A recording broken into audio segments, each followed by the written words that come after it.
Olá, é com imensa alegria que eu venho aqui falar um pouquinho sobre o transtorno de espectro autista, principalmente nessa data tão especial, né? Que vem falar da consciência do autismo, que é o dia 2 de abril. Então, me sinto muito honrada. Honrada também de fazer parte dessa grande família, que é o MAP, Movimento de Amor ao Próximo, e desse projeto do MAP, né, o Anjo Azul, que vem de encontro ao que eu acredito, né, de união para que a gente possa ajudar da melhor forma as famílias e os indivíduos que têm esse transtorno do espectro autista. Então eu venho aqui falar um pouquinho rapidamente da minha experiência. Eu sou psicóloga há 17 anos, há mais ou menos 10 eu fiz pedagogia também, para me ajudar a ter um outro olhar, né, dessa questão da aprendizagem. Eu fiz, por já estar envolvida nessa questão, né, da inclusão, dos transtornos mentais e da deficiência como um todo, eu fui fazer alguns cursos de especialização em inclusão, entre eles eu fiz pós em autismo, né, fiz neuropsicologia, fiz o curso de TIT, curso de ABA, tão divulgado hoje em dia, né, como eficaz, a gente tem visto respostas muito positivas. Então, para a gente começar esse bate-papo, eu vou falar um pouquinho das características aí do transtorno do espectro autista. Antes de falar, né, do DSM-5, que é o Manual de Classificação, no 5, que é o volume 5 do DSM é o Manual de Classificação, né, dos transtornos mentais. DSM-5 é onde a gente vê que englobaram algumas síndromes que destacaram o transtorno do espectro autista. Por que espectro? Por que hoje em dia é falado espectro? Porque tem níveis diferentes de autismo, né? Desde o mais leve, vamos pensar em espectro, aquelas cores, né? Desde o mais clarinho àquele mais escuro, né? Que seria o espectro quando a gente estuda. Então, se tornou espectro porque é desde o mais leve até o nível mais grave, vamos dizer assim, que através desse manual eles classificam por necessidade de apoio, né? Então tem os níveis, mas os níveis eles são através da necessidade de apoio. Então, um indivíduo que tem menos necessidade de apoio ao longo de sua vida, ele teria um grau mais leve. E o indivíduo que precisa mais de apoio contínuo, ele estaria num grau mais grave, né? Então é assim que viu o DSM-5. E aí, outra mudança que veio com o DSM-5 é que antes, no DSM-4, eram as características 3, a gente fala a tríade: a comunicação, a interação social e os comportamentos repetitivos e os interesses restritos. A partir do 5, a gente viu que é uma díade as características, né, que compõem aí o transtorno de espectro autista: a dificuldade na interação e os comportamentos repetitivos e interesses restritos. A interação social englobou a comunicação, né? Não é que a questão da comunicação não seja característica, mas ela representa também um teor de interação e por isso englobou, né? Então a gente vê que o indivíduo com autismo, ele tem muita dificuldade na comunicação, porque às vezes até tem, né, a questão da oralidade, da fala, mas talvez ele não tenha a funcionalidade dessa fala. E aí é onde a gente tem que trabalhar, né? A questão da interação também tem níveis, né, como a gente falou, e os interesses restritos, né, os movimentos repetitivos também, né? Tudo depende aí, por isso que a gente fala espectro, depende dos níveis, né, de apoio aí.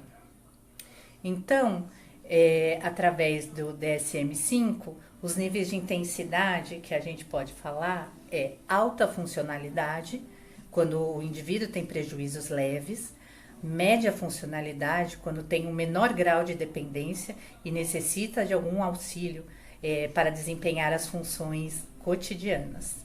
E a baixa funcionalidade, que daí são dificuldades graves e necessidade de apoio especializado ao longo aí da vida do indivíduo. Então, como eu falei, hoje em dia a gente pensa em níveis de dificuldade através do quanto o indivíduo vai precisar de apoio, né? As causas do autismo até hoje são indefinidas, são incógnitas, né? Não são totalmente conhecidas, como a gente fala. Então, assim, tem uma possibilidade aí de predisposição genética. Também tem estudos que falam de mutação genética. E tem os fatores ambientais, né? Que são estresse, infecções. Os fatores ambientais é quando na gestação ainda, né? Então, são estresse, infecções, exposição a substâncias tóxicas. Mas, assim, nada disso hoje em dia ainda é 100% fidedigno, né? São hipóteses aí que levam a entender as causas do autismo. E aí, como que é feito o diagnóstico? É uma coisa bem difícil, né? Bem criteriosa. Hoje em dia, graças a Deus, até os pediatras, boa parte, pelo menos, eles têm escalas que podem já ajudar a avaliar a questão, né, do autismo, para que já seja encaminhado, porque o autismo, o transtorno do espectro autista, quanto mais cedo ele for diagnosticado, mais possibilidades de prognóstico a pessoa vai ter. O que quer dizer isso? Mais possibilidades de se desenvolver esse indivíduo vai ter, né? Até porque, vou falar rapidinho aqui, mas até os 3 anos, a criança tem a aprendizagem dela, as questões neurológicas estão se desenvolvendo e ela está aprendendo. Aos 3 anos de idade, existe uma poda neuronal, que é o quê? Aquelas questões que não foram aprendidas, que não, entre aspas, né, grosseiramente falando, que o indivíduo aos 3 anos não usa na sua vida, elas são descartadas. É como se viesse mesmo a árvore e podasse tudo e deixasse só algumas coisas. Então, assim, se a criança, por exemplo, apresenta dificuldade aos 3 anos de fala, a gente tem que buscar quanto antes o diagnóstico e o desenvolvimento para que, quando exista a poda neuronal, não seja descartada essa possibilidade, esses neurônios. Por quê? Pode ser que mais tarde seja desenvolvido? Pode, mas vai exigir do indivíduo muito mais do que antes dos 3, né? Então, isso é com tudo, né? Quanto antes o indivíduo for diagnosticado, melhor. Inclusive antes dos 3, né? Como eu falei aí, tem essa poda. Eu não sei se ficou claro essa questão da poda neuronal, mas daí qualquer coisa depois eu falo um pouquinho especificamente sobre isso. Então, hoje em dia, o que acontece?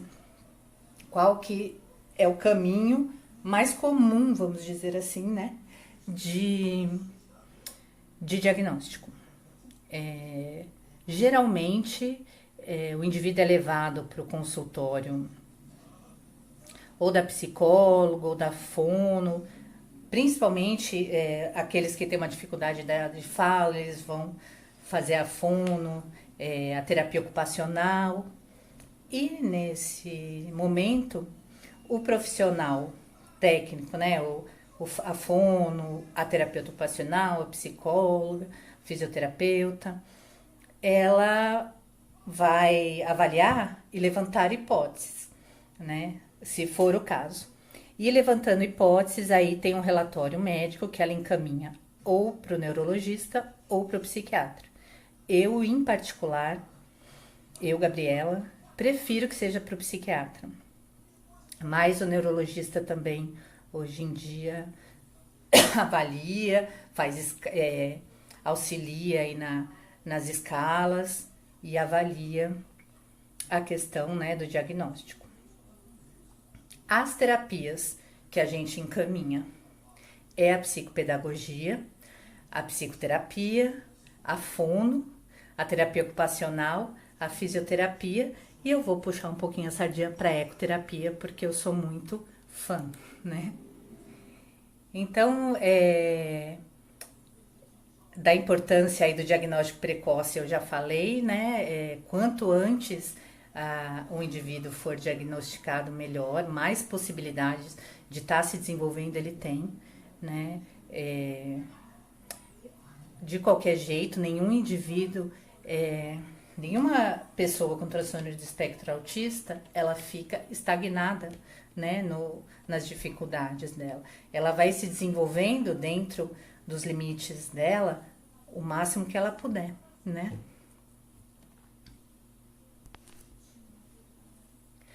Aos 3 anos, as características mais comuns que a gente pode perceber, né, no indivíduo que apresenta características autísticas são pouco ou nenhum contato visual na amamentação. Muitas mães descrevem que a criança já não conseguia, incomodava o contato visual na amamentação, né? Não responde quando chamado. E aí é uma questão assim, de fato não responde, né? Porque crianças até 3 anos, muitas crianças não respondem mesmo, por birra, por outras situações. Mas no caso aí do TEA, ele não responde porque tá no mundinho dele. Demonstra interesse por um objeto específico. Então é aquela fasezinha de ter um objeto e assim, muitas vezes sem usar de maneira funcional. Um carrinho pega só a roda e fica mexendo, por exemplo, né? E podem também não gostar de colo, que são outra característica que já veio bastante para mim, né, de crianças entre 1 a 3 anos que tinha essa dificuldade. No máximo gosta que a mãe se aproxime, mas não gosta muito do contato e do colo, principalmente. Tem a questão do choro, que também ou é muito choro por nada ou sem nenhuma demonstração aí de emoção, né? Isso é outra característica. Então tem também um interesse restrito, né? Desinteresse em compartilhar os objetos e experiências, não. A criança tá lá, que nem eu falei, na roda, brincando, sozinha. Ela não... Se você puser uma caixa, muitas vezes, com vários brinquedos, alguns indivíduos não vão lá, e curiosa, aquela curiosidade de criança, não vão lá buscar, ver o que tem na caixa. Ele fica com aquele brinquedo que ele gosta e ponto, né? Lembrando aqui, falando aí das características, né, da pessoa com espectro autista, que cada indivíduo é único, né? Eu tenho muita preocupação quando a gente fala de características, porque eu já peguei indivíduos que mantinham o contato visual, ao contrário, gostavam de ficar olhando, indivíduos que adoram o contato físico. Então a gente tem que deixar alguns tabus de lado, algumas ideias pré-estabelecidas de lado, né? Nem todo indivíduo com TEA desvia o olhar, nem todo indivíduo com TEA tem uma dificuldade imensa de interação, nem todo indivíduo com TEA não tem a fala verbal, enfim. Antes da questão do transtorno, a gente tem que ver o indivíduo, que cada ser é único aí, né? Então vamos continuar. Geralmente, né, as crianças têm pobre contato visual ou nenhum contato visual, intolerância ao contato físico, que nem eu falei, né, cada ser é único. Problemas alimentares seletivos devido à questão das texturas, né? Necessidade de rotinas e rituais, não busca o olhar da mãe ou realiza de forma empobrecida, e a criança observa mais os objetos do que as pessoas, né? Vale lembrar que também uma das dificuldades aí apresentadas pela pessoa com TEA é a questão da alteração sensorial. Grande parte, né, dos indivíduos apresentam ou hipersensibilidade na questão sensorial ou hipossensibilidade. Por exemplo, E o indivíduo pode ter hipersensibilidade e hipossensibilidade, dependendo aí da questão sensorial. Por exemplo, um indivíduo ele não se sente bem com o toque. Ele tem uma hiper, que é muita sensibilidade aí ao toque, ao tato, né? Tem indivíduos que, ao contrário, tem hipossensibilidade na questão do tato. Então, ele às vezes precisa até bater alguma coisa em si, se machucar, ele não sente dor, por conta dessa hipossensibilidade. E isso com toda a questão sensorial, né? Auditiva, gustativa, olfativa. Eles têm ou muita sensibilidade ou pouca, dependendo da situação. E isso, muitas vezes, é o que vai levar a uma dificuldade no comportamento. Então, é de suma importância aí a gente perceber as questões, né, sensoriais. Então, as características mais comuns. O indivíduo reage pouco à fala da mãe, aos sons, ignorando muitas vezes. Tende ao silêncio e aos gritos aleatórios. Prefere brincadeira de giro ou de balanço. Estimulação sensorial também, essa questão do balanço, né? O choro é indiferente nas diferentes ocasiões. A ausência de raridade ou de comportamento exploratório. Como a gente já falou, muitas vezes se põe uma caixa enorme cheia de brinquedo, mas ele tá com a rodinha dele, ele vai ficar com a rodinha dele, né? Frequentemente não respondem quando são chamados. Podem andar nas pontas do pé. Novamente, uma questão sensorial, né? Na maioria das vezes, andar na ponta dos pés é porque pôr o pé no chão traz uma sensação ruim devido à questão sensorial. E a gente tem que prestar sempre atenção, porque assim, é realmente uma sensação aflitiva, né? Quando a gente pensa em hipersensibilidade, né?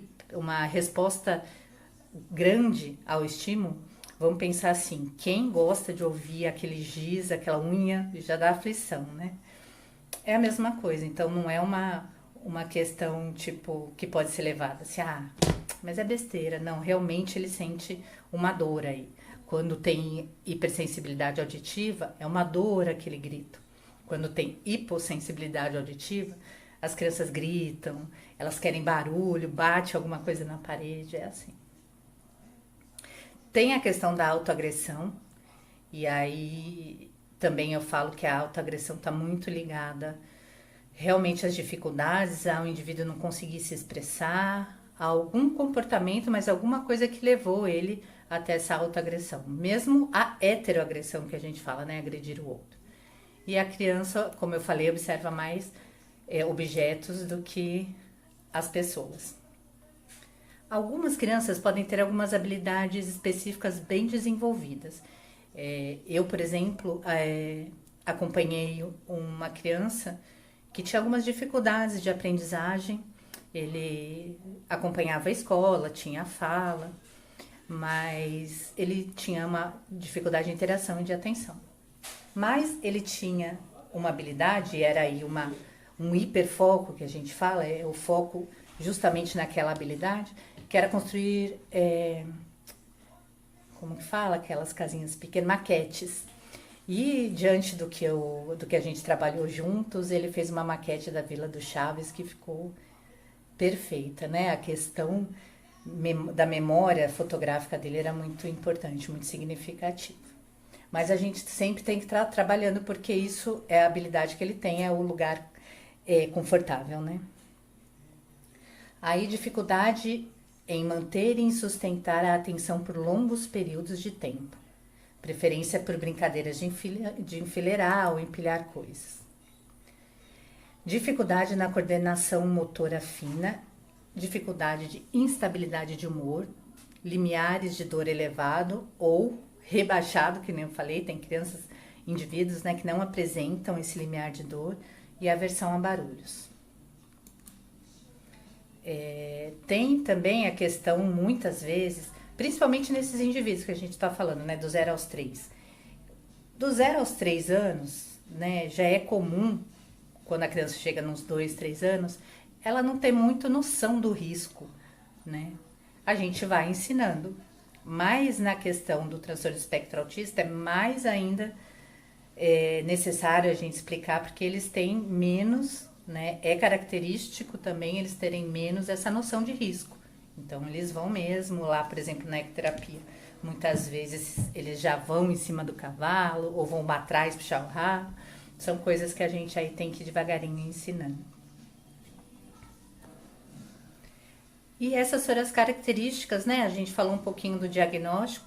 Eu vou falar rapidinho só sobre a questão, né, dos pais aí, que a gente fala do luto, né, ao saber a questão do espectro autista, de se ter um diagnóstico e agora, né? A gente fala luto para que possa se entender que é a questão de lidar com a perda mesmo do que foi planejado, né? E remanejar para que seja favorável aí.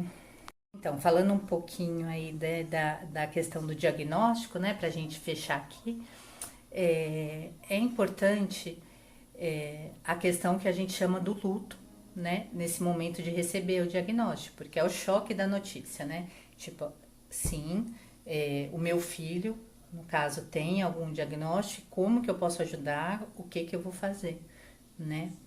Então, a gente põe em 5 partes aí essa questão do choque da notícia. A negação e o isolamento, que a primeira reação é se negar, falando assim, não é possível, eu vou ouvir uma segunda, terceira opção lá para saber se é isso mesmo. Aí a segunda fase que a gente sente a raiva, não é possível porque é comigo. Aí a barganha que fala é assim, ai meu Deus, que não seja de repente, né? Eu faço isso para você me ajudar. Aí vem a depressão que a gente fala que, né? A depressão caiu a ficha, o que que eu vou fazer de fato e agora como que eu ajudo meu filho, meu sobrinho, né? Algum parente, um ente querido aí, como que eu posso ajudar da melhor forma. E por último, a aceitação, né? E eu costumo falar que assim, não é fácil, né? É uma questão realmente complicada. A aceitação é uma busca, é um aprendizado. Nessa busca a gente acerta, a gente erra, mas continua buscando o que é melhor para as pessoas queridas aí nossa que tem, né, a questão do transtorno. Então, não, o que fica para mim de dica é não se culpar, né? Eu tenho certeza que os pais fazem o que eles podem fazer, né? E ir buscando devagarinho entender que é só uma maneira diferente que o autista tem de ver a vida, né? E quando a gente entende e entra também nessa maneira diferente, a gente vê o quão mágico pode ser também, né? Não é fácil esse caminho, mas é gratificante, né? E a questão, aí já partindo para a questão da medicação, né? A medicação vai ser importante à medida, né? A gente sempre pesa na qualidade de vida, se é preciso a medicação, se o indivíduo está com um sofrimento, ele não interage, ele se autoagride, ele não dorme porque tem uma agitação psicomotora muito grande. Então, tudo isso vai culminar na necessidade ou não da medicação, né? Mas é o que eu falei, priorizando a questão da qualidade de vida.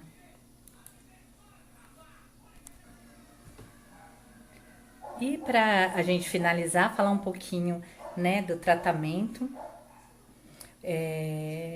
Hoje em dia a gente tem as terapias, como eu falei, né? Tem a fisioterapia, que auxilia bastante, tem a fonoaudiologia, tem a terapia ocupacional, a psicoterapia, né? E hoje em dia é muito usada a técnica do ABA. E também aí, em algum momento, a gente pode se aprofundar e falar um pouquinho mais sobre isso, né? O importante é que a gente entenda, através aí dos especialistas, a melhor maneira de poder ajudar esse indivíduo a se desenvolver, quais são as terapias melhores para esse indivíduo se desenvolver, que levam ele a ter uma qualidade de vida, porque novamente eu falo, cada ser é único e a gente não pensa em relação às terapias, em como a gente conseguirá transformar um indivíduo que é atípico e neurotípico, quer dizer, um indivíduo que tenha TEA e um indivíduo que não tenha. O indivíduo que tem, ele vai ter sempre, mas a gente consegue desenvolver habilidades, né? E é nisso que a gente tem que acreditar e trabalhar, tá bom? Fico aqui aguardando qualquer dúvida, qualquer comentário. Eu posso estar gravando mais algum contato a mais aqui para a gente estar se comunicando. E é isso, espero que tenham conseguido entender aí, né, desse universo autista, ainda que de maneira breve, tá bom? Beijo!